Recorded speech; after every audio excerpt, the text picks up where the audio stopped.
السلام علیکم ناظرین، آج ہم آپ کو ایک اہم بریکنگ نیوز سے آگاہ کر رہے ہیں۔ سندھ ہائی کورٹ نے بخار کی ٹیبلٹ پیناڈول کی قیمت میں اضافے کے معاملے پر کمپنی کی جانب سے وفاقی حکومت کے خلاف دائر کی گئی توہین عدالت کی درخواست پر سماعت کرتے ہوئے قیمتوں سے متعلق 4 ہفتوں میں فیصلہ کرنے کی ہدایت کر دی ہے۔ دوران سماعت عدالت میں وفاقی حکومت کے وکیل اور ڈرگ ریگولیٹری اتھارٹی کے نمائندے پیش ہوئے۔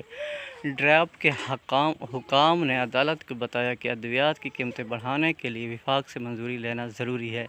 وفاقی حکومت کے وکیل نے بتایا کہ کابینہ کے گزشتہ اجلاس میں پیناڈول کی قیمت میں زیر بحث نہیں آئی۔ عدالت نے آئندہ سماعت سے قبل کابینہ کے اجلاس میں قیمتوں سے متعلق فیصلہ کرنے کی ہدایت کر دی ہے۔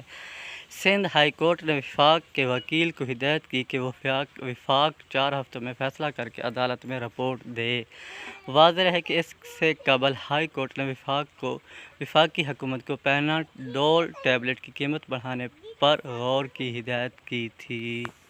ہمارے چینل کو لائک، سبسکرائب اور کومنٹس کیجیے تاکہ نئی آنے والی ویڈیو آپ کو بآسانی مل سکے۔ Thank you.